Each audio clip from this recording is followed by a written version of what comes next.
ঈদ মোবারক two Hiru Alam. হ্যাঁ আল্লাহ পাক আপনাকে না মানলে 20 কোটি টাকা দিলেও আপনি মরবেন না, ঠিক আছে? আপনি মাঝে হয়তো সমকালের জন্য আপনি খাম করতে পারে, হয়তো অসুস্থ করে রাখতে পারে, হসপিটালে রাখতে পারে, কিন্তু আল্লাহ পাক না মানলে পর্যন্ত আপনি কিছু যাবেন না। আমাকে যে কয়বার মারছে, আমি যে 4-5 বার আমাকে মারে ফেলে দেওয়ার চেষ্টা করছে, কি আমি উঠছি? হ্যালো, আসসালামু আলাইকুম ভাইজান। হ্যাঁ ফোন দেখলেন? হ্যাঁ ভাই, ঈদ মোবারক টু হিরু আলম হ্যাঁ, and to Hero Alam fans and supporters। কি অবস্থা? ভাই আমার তো ভাই চোর বানাই দিছে ভাই, আপনি কিছু বলবেন? একটু বলেন ভাই। ওই যে আমার নিউ মুসলিমের দান বাক্স বুঝছেন, এই যে বাক্সর আওয়াজ, এই যে বাক্স, এই বাক্সটা আমার নও মুসলিম অ্যাসোসিয়েশন, এটার সভাপতি আমি। এই 25 সাল পর্যন্ত, 8 সাল পর্যন্ত এইটা বৈধ। এখন 26 সালে 72-এর সংবিধানও আছে, তো এটা অবৈধ বলে আমার বাক্স, আমারে আমারে ইয়া করিয়া মানে চোর বানাইলো। এখন আপনার মুখ থেকে ভাই আমি জীবনে কোনোদিন হেল্প চাই নাই, আপনি একটু আপনার হেল্প চাই। এনটিভি যে আমার বাক্স দিয়ে বড় বড় টিভিরা বলছে ভাইরাল সিদ্দিক মসজিদের বাক্স নিয়ে কট, অথচ এই যে বাক্সটা আপনারে বাজাই দেয়, এটা নিউ মুসলিমের বাক্স, আমার বানানো বাক্স, চাবিও আমার কাছে, এই যে সেই বাক্স। তো এই বাক্স নিয়ে আমার বাক্স দিয়ে আমারে মিডিয়ায় মানে ইয়া বানাইছে, চোর বানাইছে, এবং আমারে চাঁদা নিছে ওইখানের স্থানীয় চাঁদাবাজরা। 8,000 দিছিলাম, তো এখন আমারে চাঁদাবাজও বানাইছে বিশ্বের সামনে, আর আমার বাক্স দিয়ে আমার চোর বানাইছে। এখন আপনার একটু সহযোগিতা চাই ভাই, জীবনে হয়তো 2-1 কথা বলছি, ভবিষ্যতে আপনি হিতকার কাজ। চাঁদা ওই যে জম্মের মারা মারছিল ঘরে ঢুকাইয়া একারে পাইয়া, তখন আমি বিকাশে আইনে দিয়া কোনো মতো আত্মরক্ষা করছিলাম 19 এপ্রিল। ওই দিনে ভিডিও করে রাখছিল, ওই ভিডিও আবার 21 এপ্রিল 22 এপ্রিলে ভাইরাল করে, মেতে 1 মাস পরে ভাইরাল করে। আপনি বললেন না যে আপনি জোর করে চাঁদা নিয়েছেন, এই কথাটা আপনি বলেন না? আচ্ছা, এইটা জোর করে চাঁদা নিছে, এইটা ওই যে যখন ভিডিও করছে তখন তো চাঁদা নাই, চাঁদা নিছে পরে একটা আয়নাঘরের মতো জায়গা ঢুকাইছে, আধা পরিত্যক্ত বাড়ি, 4 নাম্বার রুম, 4 নাম্বার বাড়ি, 3 number road, Mohammad housing limited.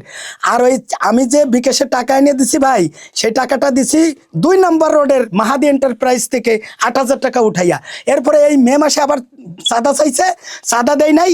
এখন আমারে উল্টা এনটিভি ডাইকা তাদেরকে কালকে একজনে ভিডিওতে বলছে, কল রেকর্ড আছে, বলছে কি আমি 4.5 লাখ টাকা তোরে দিছি, মিডিয়ারে 2 লাখ, আর 2.5 লাখ দিছি আমার মারার লেগে। এখন ভাই আপনি আমার ভাই, আপনি আমারে বুদ্ধি দিয়ে হোক, সাহস দিয়ে হোক, আপনিও তো মিডিয়া টায়াল বিভিন্ন জনরসের মুখে পড়ছেন ভাই, ওই সময় আমি কমেন্টও হলেও আপনার পক্ষে ছিলাম। এখন আপনার এনটিভির ওই যে নাহিদ প্রিন্স আমার ভাইজান, আমার অডিটে লেখা আছে 2008 সাল থেকে অডিট, সবই আমি অডিট জমা দিচ্ছি, সবই বৈধ। আমার সরকার টাকাও দিয়ে আসতেছে ধারাবাহিকভাবে, 20,000 15,000 টাকা, এই অডিট সবই ঠিক আছে। কিন্তু নাহিদ প্রিন্স অডিট দেখে অডিটে লেখা আছে 12 লাখ 14 লাখ, সে বলছে 1/2 কোটি। বলেন এই জাতিকে বলছে। আর গোপালগঞ্জের 3টি আসন যদি আওয়ামী লীগ নিষিদ্ধ না হয়, এইটা কাটিয়ে দিয়ে বলছে যে আমারে ওই যে আওয়ামী লীগের লোক বানাইছে। তো আমারে মানে আমি যে 1 মাস 5ই আগস্টের পরে ট্রাফিকের দায়িত্ব পালন করছি, একটা ফুটেজ দেয় নাই। আমি রমজানে 2 শতাধিক শাড়ি লুঙ্গি দিছি, এইটা দেখায় নাই। আমার কয়েকটা দোষ উপস্থাপন করছে এই এনটিভির নাহিদ প্রিন্স। এখন এই এনটিভির নাহিদ প্রিন্সকে নিয়ে আমি, আপনার কি মতামত বলুন? এখন কবে না আমাকে নিয়ে যে সমস্ত মিথ্যে অভিযোগ ছড়ানো হইতেছে, সেটা ভালো কাজ ফুটেজগুলো দেখেন। আপনারা আমাকে নিয়ে নেগেটিভ ছড়াচ্ছেন, আমি কি মানুষের পেছে দাঁড়ান, এটাই কি আমার অপরাধ? জি জি জি জি জি জি জি জি আমি ওই যে মানুষের পক্ষে যে দাঁড়াইছি, মানে ওই যে আমার শত্রু হয়েছে যেদিন থেকে আমি চাঁদাবাজের বিরুদ্ধে কথা বলছি। আমি সিদ্দিক যে কারোর সাথে সমাজের এই লোকের ক্ষতি করছে, কি কোন মামলা আছে, কোন বক্তব্য আছে, আমি এর করতে একেবারে কাছে এর নামে আমি ব্ল্যাকমেল করছি, এইগুলো আপনি তুলে ধরেন। মানুষের কাছ থেকে নিয়ে আসছি, সেই 2-4 থেকে আপনাদের মাধ্যমে বিতরণ করছি। জি জি জি লোক আমার থেকে চাঁদা দাবি করে, আমি চাঁদা না দেওয়ার কারণে তারা এই মিথ্যা অপবাদ গুলো ছড়াইতেছে। আপনারা এই মিথ্যা অপবাদে আপনারা কেউ কান দিবেন না, আগে দেখবেন সত্য মিথ্যা যাচাই করবেন। জি জি জি মানে এই সমস্ত করে আপনি কথা বলেন। জি জি জি জি জি জি না, সুন্দর পরামর্শ দিচ্ছেন। আমি বলি এতদিন তো আমার নামে 25 সাল পর্যন্ত কোনো ওইভাবে ইয়া করে নাই, তো এখন করছে। যখন আমি মোহাম্মদপুরের চাঁদাবাজদের বিরুদ্ধে কথা বলছি, ধর্ষণের বিরুদ্ধে কথা বলছি, তখনই আমার এই বিশেষ করে মোহাম্মদপুরে তো আমি 2 শতাধিক শাড়ি লুঙ্গি দিচ্ছি, মিডিয়াতে ভাইরাল হয়েছে, আপনি দেখছেন কিনা। তো এই শাড়ি লুঙ্গি তো মন্ত্রীও দেয় নাই, ওখানে একজন মন্ত্রী হয়েছে নতুন, এত শাড়ি লুঙ্গি মন্ত্রীও দেয় নাই। এখন তারা এই মন্ত্রী নিজেকে লজ্জাবোধ করছে যে ভাইরাল সিদ্দিক রাস্তায় যায় মোনাজাত করে, সে 200 অধিক শাড়ি দেয় আর সে চাঁদাবাজদের বিরুদ্ধে কথা বলে। এই কারণে আমি শত্রু হয়ে গেছি, বুঝছেন। এখন এনটিভির মানে উপর লেভেলে তারা জড়িত যে ভাইরাল সিদ্দিকরে থামাইতে হবে, সে ধর্ষণের বিরুদ্ধে কথা বলে, চাঁদাবাজের দেশের বিরুদ্ধে কথা বলে। আমি জাতিকে বলবো হিরো আলম ভাইকে সাক্ষী রেখা যে আমার ভাই হিরো আলম, সে আজকে থেকে নট অনলি এফডিসির হিরো বাট অলসো সে ভাইরাল সিদ্দিকের পাশে আছে, জনগণের পাশে আছে। সে সত্যিকারে আসলে একজন হিরো।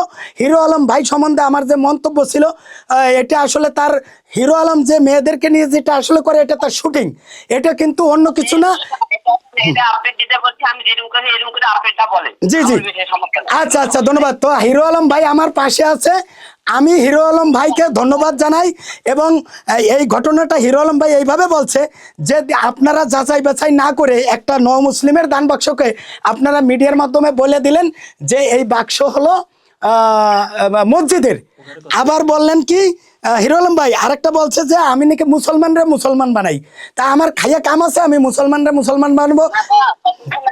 হিন্দুদেরকে মুসলমান বানাই। হ্যাঁ হ্যাঁ, আমি হিন্দুদেরকে মুসলমান বানাই, আমি খ্রিস্টানদেরকে বানাই, মুসলমানদেরকে বানাই, আমি কোনো মুসলমানরা আপনার একটা কথা বলে, দাদা বলে মুসলমানকে মুসলমান বানায়, এটা কি মুসলমানকে বানান যায়? আপনার হঠাৎ করে একটা লোক একটা কথা বললে সেটা আপনি বিশ্বাস করেন, মুসলমানকে মুসলমান বানান যায়?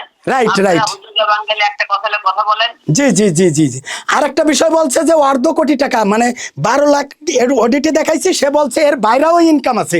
তা আমার ব্যাংক থেকে 10 টাকা এই পর্যন্ত প্রতিষ্ঠান 8 সাল থেকে 1 টাকা বিদেশ থেকে আসে নাই ব্যাংকে। এবং ওই আমার 10-12 লাখ টাকা আয় ব্যয়ের হিসাব, একটা সংস্থা অফিস টফিস আছে, 2টা অফিস, এই জন্য তো আমার ভাড়া ভরা দিতে হয়, সব মিলে আমার 10-12 লক্ষ টাকা আয় ব্যয়। এটা নিয়ে ঘামে না। রমিজ শাহকে নিয়ে কথা বলতে না পারি, কোরবানি নিয়ে কথা বলতে না পারি, চাঁদার বিরুদ্ধে কথা বলতে না পারি, গরুর হাট নিয়ে কথা বলতে না পারি, দুর্নীতি নিয়ে, এই জন্য আমাকে ব্যস্ত রাখছে, আমারই এখন চাঁদাবাজ বানাই দিছে। আমি খাই আর আমি জীবনে আমি বলে মুসলমান হইয়া ভিক্ষা করছি।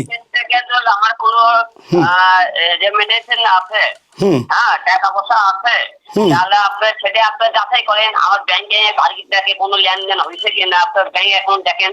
জি জি, আপনারা ব্যাংক অ্যাকাউন্ট দেখেন, আপনারা বিদেশ থেকে কোনো বলে টাকা আসছে, তাহলে এইভাবে আপনারা চেক করেন, সমস্যা নাই। ধন্যবাদ, কি বলেন? আপনাকে সপ্তাহে আমাদের একটা যে সমস্যা হয়, শুধু আমার সবকিছু ইনকোয়ারি করুক, জি জি টাকা আছে কিনা, সমস্যা কি? আচ্ছা হিরো আলম ভাই, আপনাকে তো আমি কখনো বলি নাই যে আপনাকে আমি আজকে ফোন দিব, এটা তো বলি নাই, বলছি? না না, তো আপনারা আমি ফোন দিয়া হয়তো আমি আপনার সাপোর্ট নিচ্ছি, আপনার সহযোগিতা নিচ্ছি। এটা মিডিয়াতে গেলে তো সমস্যা নাই, আপনি তো আর জি জি মাশাআল্লাহ। হিরো আলম ভাই জিন্দাবাদ, ভাইরাল সিদ্দিক জিন্দাবাদ, খায়রুল দেওয়ান জিন্দাবাদ, জনগণ জিন্দাবাদ, সকলকে ধন্যবাদ। আর কিছু বলবো ভাই? যাই হিরো আলম ভাই, আমি দোয়া করি যে আপনি যে লাইনে আছেন, আপনি শুধু আপনি সামনে এমপি হন, আমি চাই। আপনি এতদিন ভাবছি যে আসলে আমি মনে করি আপনি এমপি হলে, মন্ত্রী হলে, আপনার মতো লোক এমপি মন্ত্রী হলেই আমাদের এই বাংলাদেশ আসলে চেঞ্জ হতো। আপনারা প্রান্তিক থেকে আমরা যারা উঠে আসি, আমাদের প্রান্তিকের খবর আমাদের আছে, আমরা গরিবের দুঃখ কষ্ট বুঝি। তো ভবিষ্যতে আপনি সাংস্কৃতিক মন্ত্রী এমপি হন এবং সাংস্কৃতিক বিষয় মন্ত্রী হন, আমি যদি বিসিএসপি আমার রাজনীতি যদি আমি করি, আমার দল যদি আসে, আমি রাজনীতি নাও করতে পারি, যদি করি তাহলে আপনি বড় ধরনের মন্ত্রী হন, বিশেষ করে সাংস্কৃতিক মন্ত্রী হন, দোয়া করি, কি বলেন? আমিন বলেন। আর আরে আমতারেকের লাগে দোয়া করছি, মানে নিবন্ধন পাইছে। ওই যে এক মহিলা অসুস্থ, দোয়া করছি, চিনি না, এসব বলে সুস্থ হয়েছে। তারপরে তারেক রহমান রে দোয়া করছিলাম, আসছে, সব দোয়া কবুল হয়। আল্লাহ পাকের নিয়ামত, বুঝছেন? জি, আপনি দোয়া করছেন, আল্লাহ পাকের নাম নিয়ে, আল্লাহ পাকে ওসিলে একজন একজনের সাথে কথা বলে, মানুষ আমরা ওসিলে, জি জি আমরা ওসিলে, জি জি জি। আমরা ওসিলায় একজনের পাশে দাঁড়াবো, এটাই আমাদের দাম। আচ্ছা, আপনাকে কি মিডিয়া আপনাকে কি অপপ্রচার করছে না? আমরা তো দেখছি ভাই করছে। ওতে এসব নিয়ে তো কোনো কিছু নেই, এরকম মাথা কামাইনি। যার যেরকম কোথাও কাজ করছে, এসব নিয়ে তো আমি এত কিছু আমাদের তার জন্য সামনে দিকে এগিয়ে যেতে পারবো না ভাই। জি জি জি জি জি জি ভাই। তো আপনি যাক, আপনি আমাকে মহামূল্যবান সময় দিলেন এবং আপনি আমার পাশে আছেন, এবং আমি মনে করি আপনার মতো লোক এদেশের মন্ত্রী, এমপি, এমনকি প্রেসিডেন্ট হওয়া দরকার। আমি মনে করি যে আমি ভাইরাল সিদ্দিক যে প্রেসিডেন্ট হওয়ার যোগ্যতা রাখি, আমি মনে করি হিরো আলম, খায়রুল দেওয়ানরাও প্রেসিডেন্ট হওয়ার যোগ্যতা রাখে। আর এটা আমি নিজে বিশ্বাস করি।